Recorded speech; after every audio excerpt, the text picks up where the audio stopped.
इस प्रेम की दम को होती साठ, रावण होते सुरंग में जिन सिर दीन काट, समन जो इस प्रेम की दम को होती साठ, दम को होती साठ।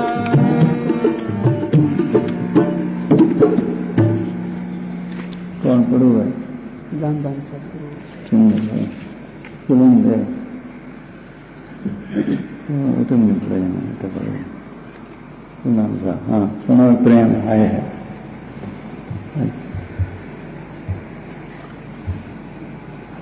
श्री गुरु नानक साहेब मालिक को प्रकट करने और उनके भक्ति के भंडार में से हिस्सा लेने के लिए संतों और गुरुमुखों के साथ प्यार करने की हिदायत करते हुए उनके साथ प्रेम करने की विधि सिखाते हैं।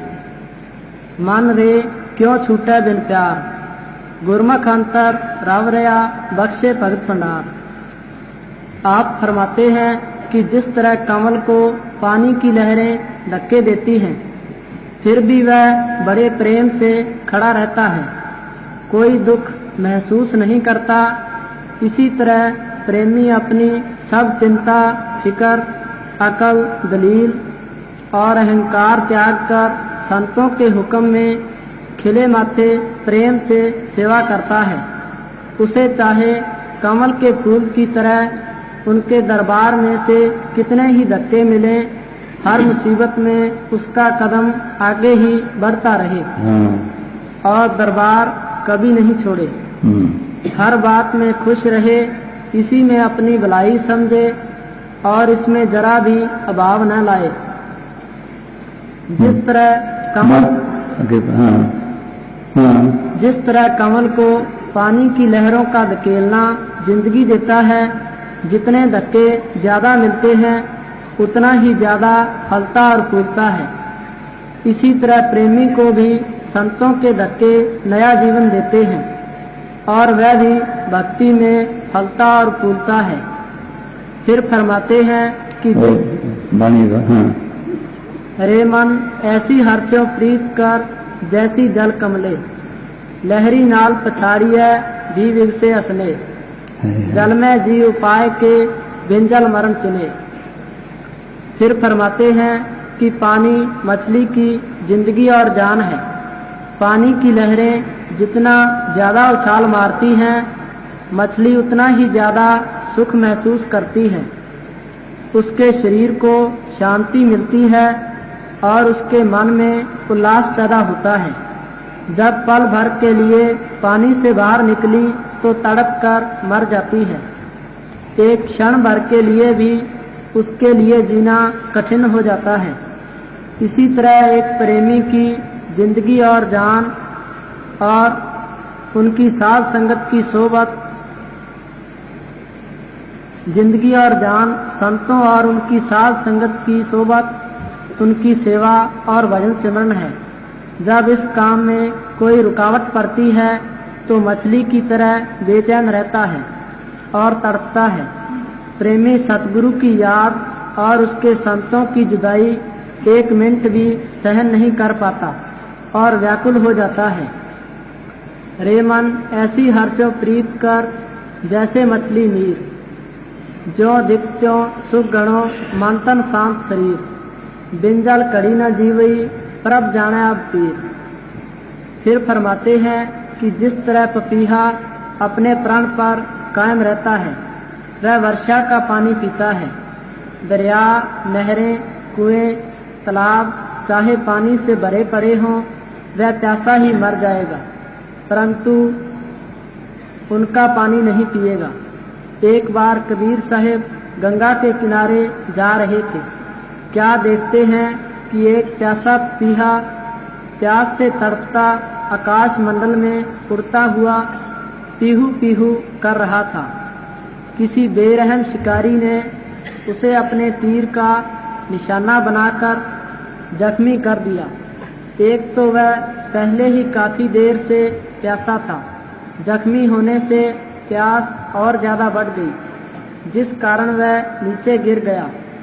अब वह गिरा भी गंगा की धार में, जिसके पानी को लोग पवित्र और मुक्ति का दाता मानते हैं, परंतु उसने अपना मुंह बंद कर लिया ताकि कहीं गंगा के पानी की बूंद उसके कंठ से नीचे न चली जाए।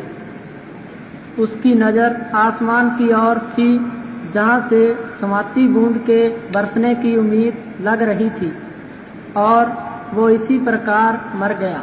यह देखकर कबीर साहिब ने फरमाया, पड़ा पपीहा सुरसरी, लगा बदक का बाण, मुख मुंदे सुरत गगन में, निकस गए यूं प्राण।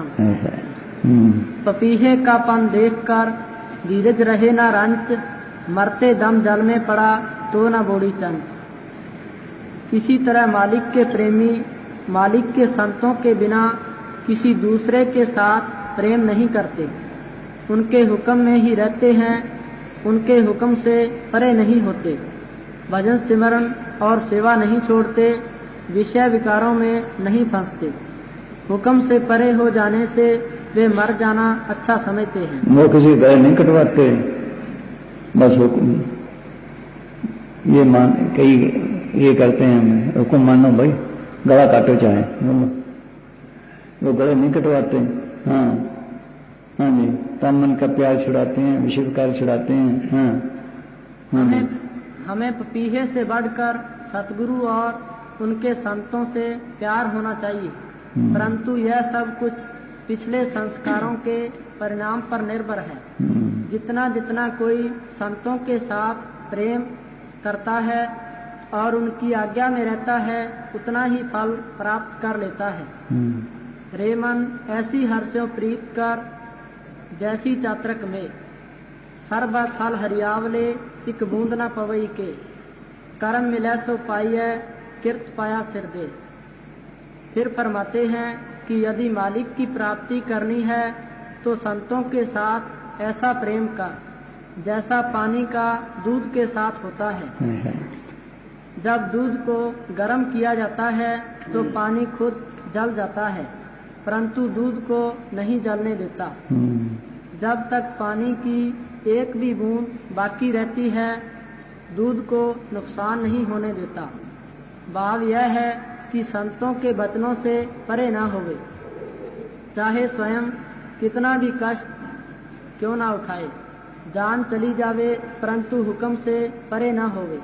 वह मालिक या सतगुरु आप ही गुरुमुखों का रूप धारण कर ऐसा करना सिखाता है।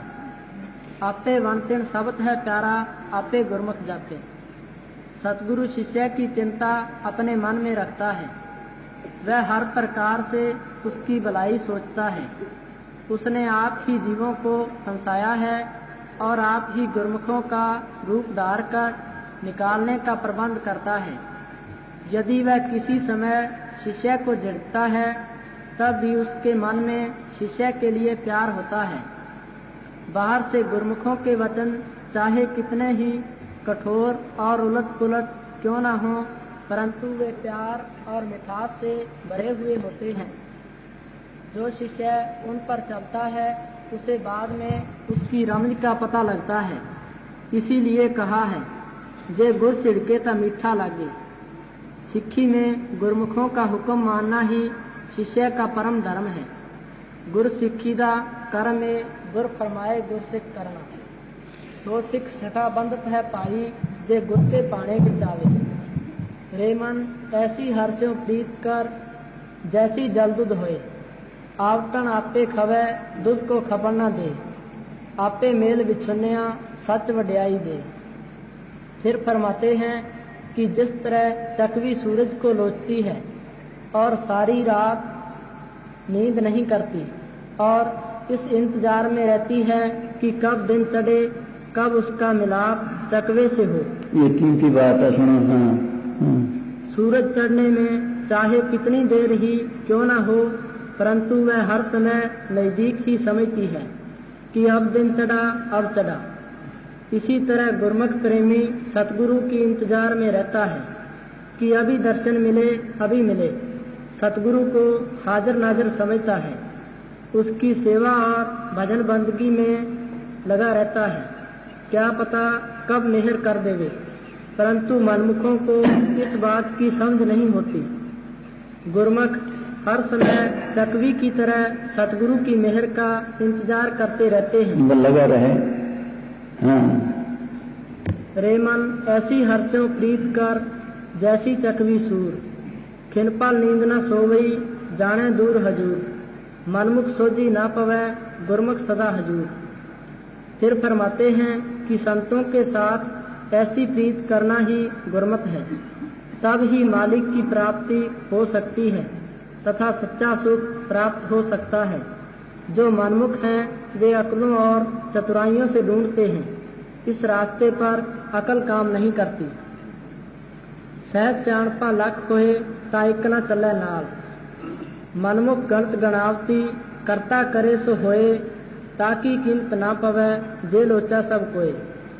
गुरमुख होए त पाइए सच मिले सुख होए। यदि संतों के साथ सच्ची प्रीत लग जाए और उनके हुक्म में रहे तो तन का प्यार छूट जाता है, मन का विषय विकारों और दुनिया के सामानों में भटकना खत्म हो जाता है, सतगुरु अंदर प्रकट हो जाता है, सच्चा प्यार जाग उठता है जो फिर कभी नहीं टूटता और सच्चा ज्ञान हो जाता है। सो ज्ञानी जिन शब्द ले बुलाई, प्रेमी शब्द या नाम का रस लेने लगता है और आदि मध्य और अंत का सब ज्ञान हो जाता है, परंतु ऐसा कोई बिरला ही ग्राहक होता है। सच्चा ने न टुटई जे सतगुर पेटा सोए, ज्ञान पदार्थ पाइए फिर पवन सोजी होए, निर्मल नाम न विसरे जे गुण का गाहक होए। फिर फरमाते हैं कि इस मनुष्य जन्म में यह कार्य करना था कि संतों के साथ प्यार करके अंदर जाना था, शांति लेनी थी और मालिक की प्राप्ति करनी थी। यह मनुष्य जन्म मुश्किल से मिला है, यदि अब हाथ से निकल गया तो फिर 84 का चक्कर तैयार है। यहाँ पर बड़े बड़े राजा महाराजा जो समुद्र से पार टापुओं पर राज्य करते थे चले गए। यह दुनिया आने जाने का ही कारखाना है। इस दुनिया की कोई भी चीज, देश, कौम, मजहब, माँ बाप, बाल बच्चे और रिश्तेदार मरने के समय साथ नहीं जाते। यहाँ तक कि यह तन जो पैदा होने के समय से ही साथ आया है वह भी यहीं रह जाता है। मुबारक हैं वे लोग जो इस जन्म से फायदा उठा गए और इस मैदान को जीत गए। यह जिस पर मालिक मेहर करे वही कर सकता है। खोल गए से पंखणु जो चुगदे सर तल, कड़ी की मोहत के चलना खेलन आज की कल, जिस तू मिले सो मिले जाए सच्चा पिड़मल। जब तक जीव के अंदर सतगुरु प्रकट नहीं होता, जीव का शब्द के साथ संबंध नहीं पड़ता और जीव अपने आप को नहीं पहचानता कि वह कौन है और क्या है। समझो अभी तक उसके अंदर सच्चा प्रेम नहीं जागा और न ही हौमे की बीमारी खत्म हुई है। इसलिए गुरमुख संतों की हिदायत के मुताबिक गुरमुखता का कोर्स करता है।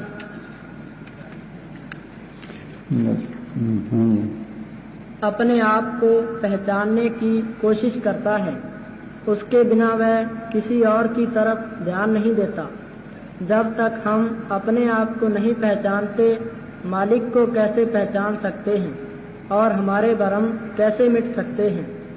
जन नानक बिनापा चीने मिटे न भरम की काई, बिन गुर प्रीत न उपजै हमें मैल न जाई, सो आप पछाणिए शब्द पेज पतियाई, गुरमुख आप पछाणिए अवर के करे कराई। जिसने अंदर सच्चे शब्द को प्रकट कर लिया तसल्ली हो गई, उसको मालिक की दरगाह में जाने का रास्ता मिल गया। शब्द मिले ता हर मिले, सेवा पवे सब खाए, और मालिक की दरगाह में पहुंच गया। फिर मालिक से बिछुड़ने का प्रश्न ही पैदा नहीं होता।